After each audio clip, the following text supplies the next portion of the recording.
प्रिय विद्यार्थियों, बीए द्वितीय वर्ष की कक्षा में पुनः आपका एक बार फिर से स्वागत है।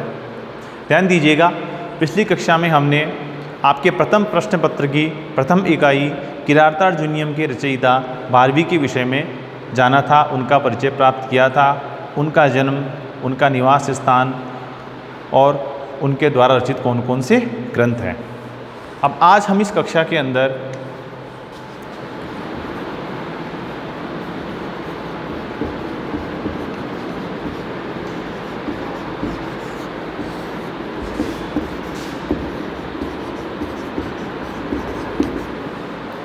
आपके प्रथम प्रश्न पत्र में प्रथम इकाई में किरातार्जुनीयम नामक महाकाव्य के प्रथम सर्ग के विषय में जानेंगे। प्रथम सर्ग को जानने से पहले हम किरातार्जुनीयम महाकाव्य की कथा को संक्षिप्त में जानेंगे। ध्यान दीजिएगा, ये कथा शुरू होती है पांडवों से।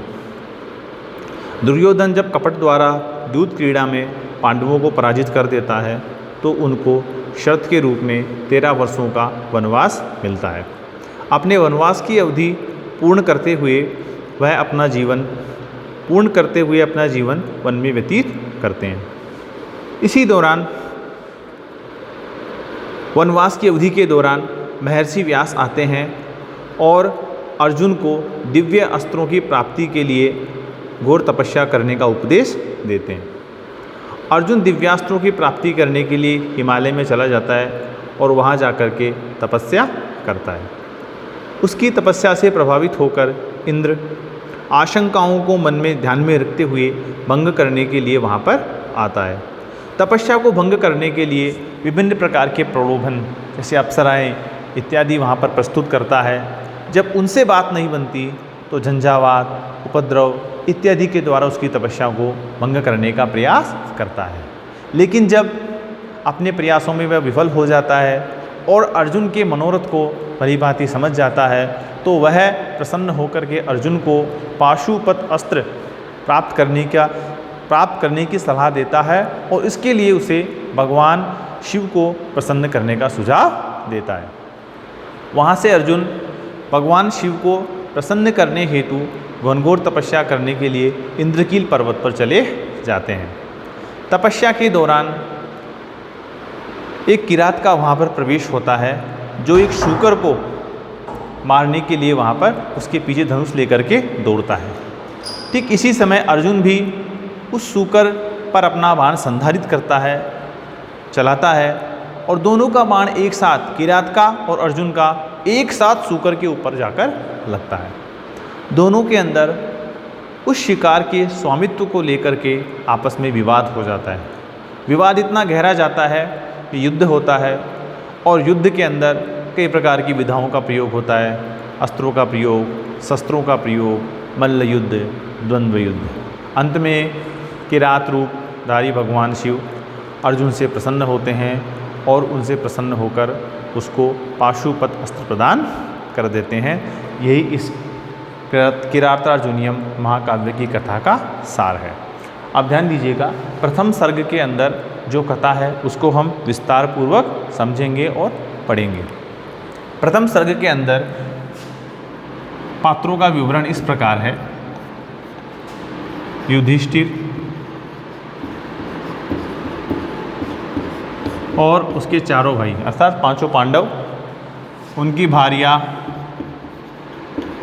द्रौपदी और वनेचर। वनेचर का मतलब है वन में विचरण करने वाला, अर्थात उनके द्वारा भेजा गया दूत। जब पांडव वनवास के दौरान वन में रहते हैं, लेकिन वन में रहते हुए उनके मन में यह शंका होती है कि दुर्योधन किस प्रकार से राज्य का संचालन कर रहा होगा, किस प्रकार से लोगों के साथ व्यवहार कर रहा होगा, राज्य की क्या व्यवस्था है, कैसी स्थिति है। इन सब चीज़ों को जानने के लिए युधिष्ठिर एक वनेचर को, गुप्तचर को दुर्योधन की राज्य नीति को जानने के लिए उसके राज्य में भेजता है।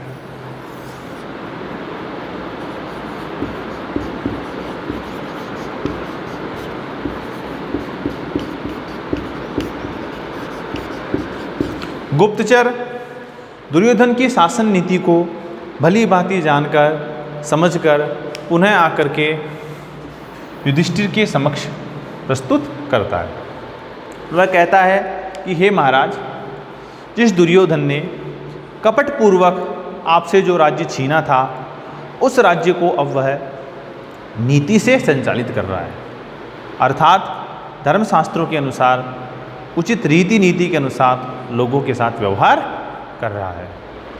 वह लोगों को ये दिखाना चाहता है कि जिस प्रकार से युधिष्ठिर ने जनता का विश्वास प्राप्त किया, उसी प्रकार से वह भी जनता का विश्वास प्राप्त करना चाह रहा है। सभी के साथ समान व्यवहार करता है। अपने मंत्रिपरिषद में जो योग्य व्यक्ति हैं, चाहे वह उनके विचारों से, दुर्योधन के विचार से सहमत हो अथवा असहमत हो, उसको उचित स्थान देता है। और अगर कोई अयोग्य व्यक्ति है, चाहे वह दुर्योधन का कितना ही प्रिय नहीं हो, तो उसको वह वहाँ पर स्थान नहीं देता है। नीति के अंदर वह किसी भी प्रकार का दुराग्रह मन में नहीं रखता है।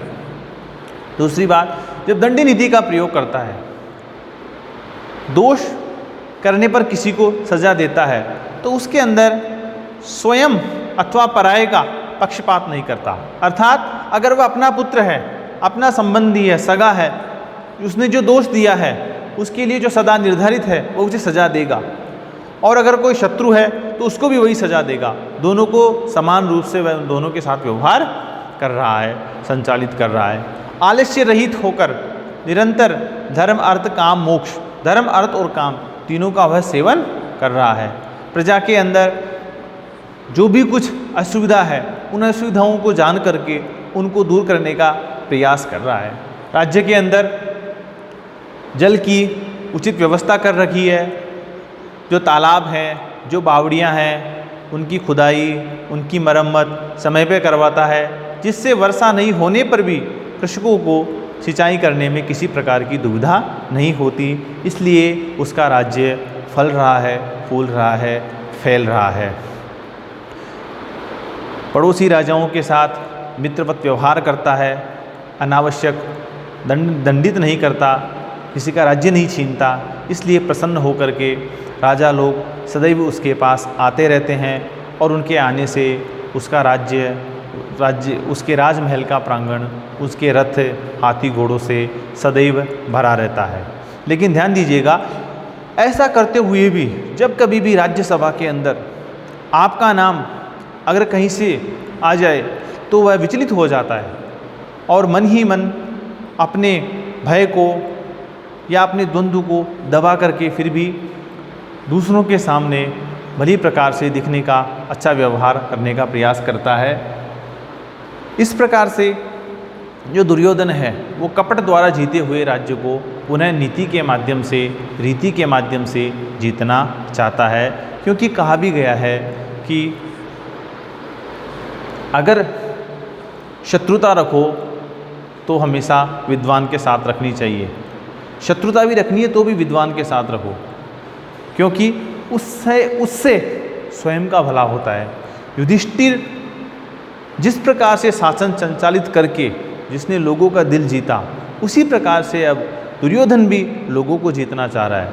इसलिए वह भी अब अच्छे कार्यों को कर रहा है। यह बात बता करके वनेचर वहाँ से चला जाता है, और युधिष्ठिर भीतर कुटिया में जाकर के अपने भाइयों और द्रौपदी के साथ परामर्श करता है, विचार करता है। लेकिन ध्यान दीजिएगा, द्रौपदी वनेचर की बातों को सुन करके दुर्योधन की शासन नीति को, उसके राज्य विस्तार को, उसके प्रभाव को जान करके बहुत ही क्रोधित होती है, और युधिष्ठिर को भी अपने कथनों के माध्यम से उचित व्यवहार, उचित आक्रमण करने का सलाह देती है।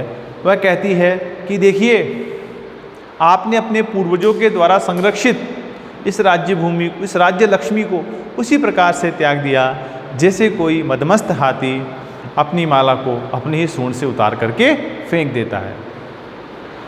आपके भाइयों की तरफ देखिए, पहले इनकी क्या स्थिति थी, कितने अच्छे अच्छे वस्त्र पहनते थे, उत्तर से इससे अर्जुन आपके लिए अनेक राज्य जीत उपहार लेकर के आता था, लेकिन आज किस प्रकार से वन में भटक रहे हैं। पैरों में कांटे चुभ रहे हैं, शिलाओं पे सो रहे हैं, आप इनकी तरफ तो देखिए।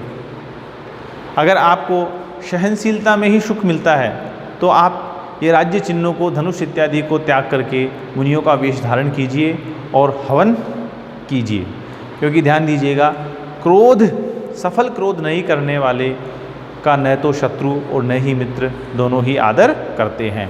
अमर्ष शून्य जनस्य जंतुना न जात हार्दे न विद्वि सादर है। इसलिए महाराज अभी भी कुछ नहीं बिगड़ा है, अपना धैर्य छोड़िए, क्योंकि विजय चाहने वाले राजा शत्रु के साथ की गई संधियों को अवसर पर तोड़ देते हैं, आपको पुनः राज्य लक्ष्मी प्राप्त होगी।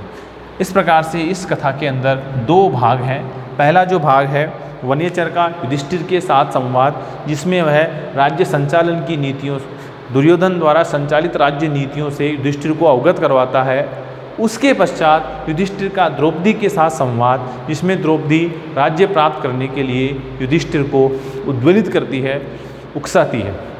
अब इस कथा को हम श्लोकों के हिसाब से हम कल से पढ़ेंगे। उसके अंदर आप जो नोट्स दे रहे हैं उनको आप ज़रूर पढ़िए, और कोई प्रश्न हो तो आप मोबाइल के माध्यम से, असाइनमेंट के माध्यम से हमें ज़रूर दें। धन्यवाद।